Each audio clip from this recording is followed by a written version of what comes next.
journal de ce vendredi.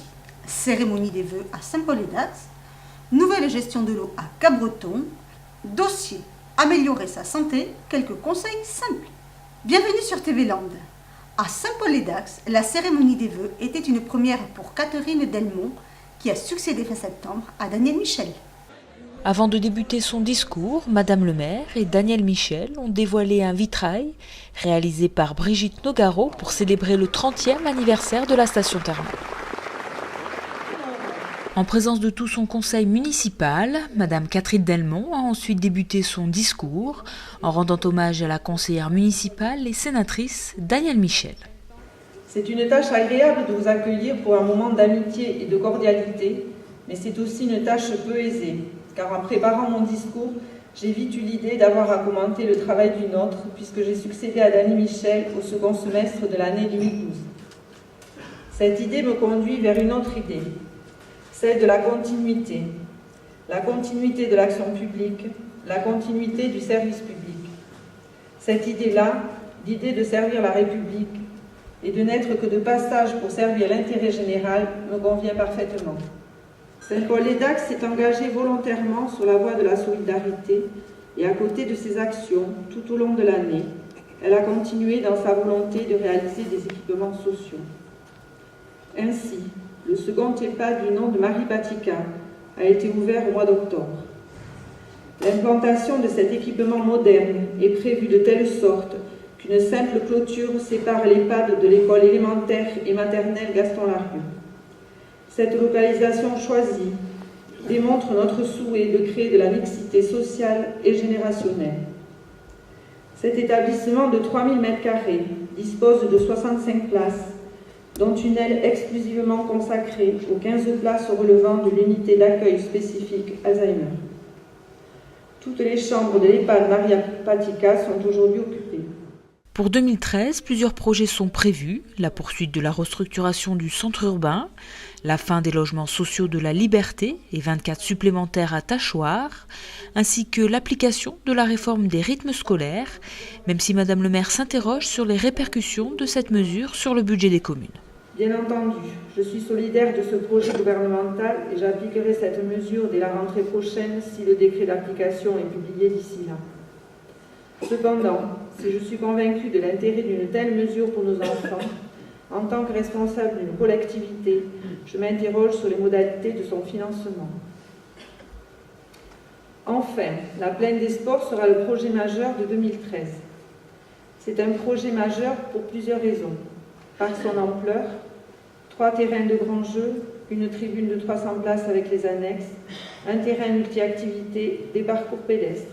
Par son caractère évolutif. Ce projet pourra bénéficier dans les années qui suivront sa réalisation d'autres équipements selon l'évolution de la demande et des pratiques.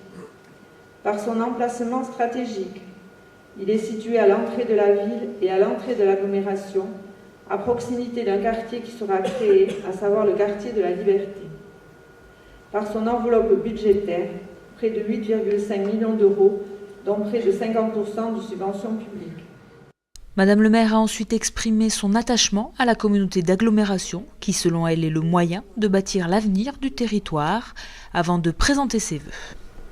À l'aube de cette nouvelle année, m'inspirant des principes de ce développement durable que désormais nous connaissons tous, je vous propose de nous attacher à préparer l'avenir tout en préservant les intérêts des générations futures, qu'ils soient économiques, sociaux, environnementaux et financiers. Mesdames et messieurs, j'adresse à chacune et à chacun d'entre vous mes vœux de santé et de bonheur pour l'année 2013. Je vous remercie.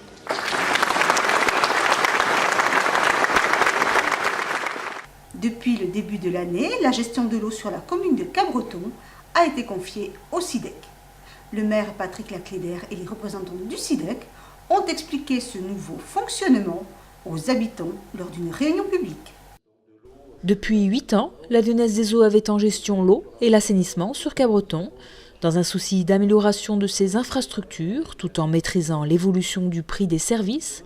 Le conseil municipal a décidé de confier les compétences de distribution d'eau potable et de collecte des eaux usées au syndicat d'équipement des communes des Landes. un changement pour plusieurs raisons. La première, c'est pour avoir une gestion publique de l'eau, puisque nous avons déjà une maîtrise publique de la ressource en eau.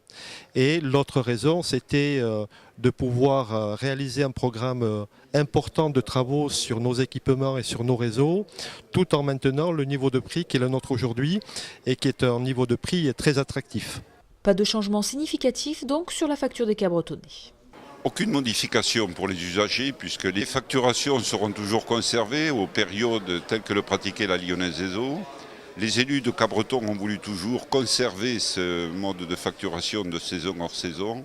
Donc pour le Cabretonnais ou la Cabretonnaise, rien ne va changer, si ce n'est le logo sur les factures qui passeront de Lyonnaise des Eaux à SIDEC. En revanche, des travaux importants financés par le SIDEC sont prévus, avec 3 millions en 3 ans consacrés à la modernisation des réseaux et au changement de compteurs. Premier investissement, on a prévu un gros renouvellement du parc des compteurs d'eau potable pour avoir des compteurs plus performants et plus intelligents et plus communicants. Mais également la nécessité de moderniser et de réhabiliter certains secteurs des réseaux d'assainissement qui ont souffert beaucoup. C'est pour ça qu'on a prévu sur ces 3 ans à venir, sur la période 2013-2015, cet énorme effort sur le quartier d'Arminières, sur les secteurs de l'Adour, pour pouvoir faire de la modernisation des services publics. Ce qui est important dans les services publics, outre la qualité de service amenée par nos agents, c'est le maintien de la qualité du patrimoine qui a été réalisé depuis plusieurs décennies par les élus des communes. Il faut absolument maintenir un bon état de fonctionnement et il était temps pour cette commune-là. Voilà pourquoi les élus ont décidé d'investir massivement tout en maintenant le prix de l'eau à hauteur de celui qu'il était en 2012. Et c'est vrai que vous évoquiez 3 millions d'euros consacrés. Il faut savoir que sur les 8 dernières années, il n'y a eu qu'1 million d'euros consacrés à la modernisation de ces réseaux d'assainissement. 3 points en particulier seront traités sur Cabreton, le secteur des Alouettes, le secteur Adour et le secteur L'Herminier. Donc ils sont 3 points bas à Cabreton et qu'il faut traiter dans les meilleurs délais. Et c'est du reste la raison pour laquelle nous avons raccourci en termes de durée donc ce programme sur 3 ans. Fin 2013, le SIDEC débutera son programme de renouvellement de compteurs pour les remplacer par des compteurs communicants permettant de procéder à la relève sans entrer dans les propriétés privées. Comment améliorer sa santé? L'alimentation joue un rôle important. Quelques conseils à mettre en pratique.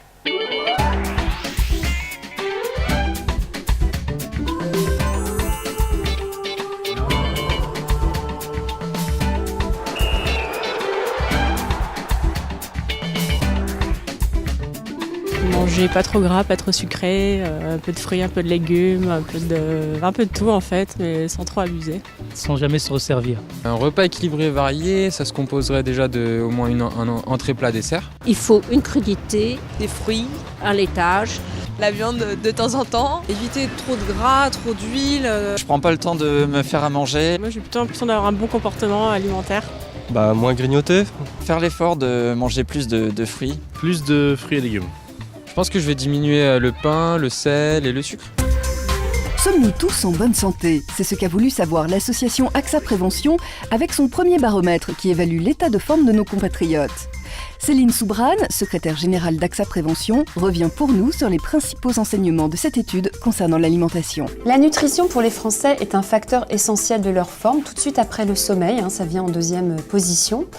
Globalement, on peut dire que les Français ont une alimentation équilibrée, 63% d'entre eux déclarent consommer plus de 5 aliments différents par jour, donc c'est plutôt bien.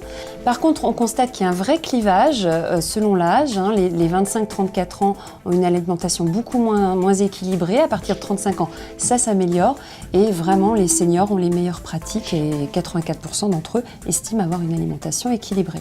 Ce qui nous a interpellés néanmoins dans le baromètre, c'est qu'il y a quand même 19% des Français qui ont jeté l'éponge, qui estiment qu'il n'est pas possible d'avoir une alimentation équilibrée. Ils évoquent à cela 2 raisons. La première, c'est le manque de temps et la deuxième, c'est le manque de moyens financiers. Ils estiment que ça coûte cher de manger équilibré. Alors, quelles sont les bonnes pratiques à adopter pour qu'alimentation rime vraiment avec santé? Vous allez voir, il n'est jamais trop tard pour commencer. Il suffit simplement de respecter quelques règles simples. Les explications de Serge Ekberg, professeur de nutrition à l'Université Paris 13. Bien manger, c'est associer le plaisir et la santé. Le plaisir de l'acte alimentaire, le partage, la convivialité. La santé, c'est une alimentation équilibrée qui couvre les besoins et qui permet de diminuer le risque de maladie, d'avoir un état de santé et une qualité de vie optimale. Les bonnes pratiques, c'est au moins 5 fruits et légumes par jour, du poisson 2 fois par semaine, ne pas manger trop gras, trop sucré, trop salé, sans oublier l'activité physique, au moins 30 minutes par jour d'équivalent marche rapide, car la nutrition, c'est à la fois équilibrer les apports et les dépenses caloriques. Alors, il y a des pratiques alimentaires à éviter, ne pas manger trop, ne pas être dans l'excès, ne pas également grignoter, ne pas multiplier les prises alimentaires, ne pas avoir un excès d'apport de calories, mais à l'inverse, il ne faut pas non plus être obsessionnel, penser à chaque calorie ou calculer chaque calorie qu'apporte un aliment. Une bonne alimentation, c'est le moyen de réduire le risque de maladies aussi importantes que les cancers, les maladies cardiovasculaires, l'obésité, le diabète, l'hypertension et bien d'autres maladies, et notamment assurer le moyen de bien vieillir en meilleure santé possible. Nous avons tous un moyen d'agir sur notre propre risque de maladie, sur la qualité de la santé, en intervenant sur la nutrition, sur le contenu de nos assiettes. Et puis pour demain, ce qu'il faut, c'est qu'on ait plus de connaissances scientifiques qui permettent d'identifier les facteurs qui, dans la nutrition, vont protéger ou augmenter le risque de maladie. Et c'est l'intérêt de participer à une étude comme l'étude Nutrinet Santé, qui fait de chaque individu un acteur de la recherche, mais également un acteur de la santé, pour pouvoir demain déboucher sur des recommandations qui soient le mieux adaptées aux bénéfices de la santé de tous.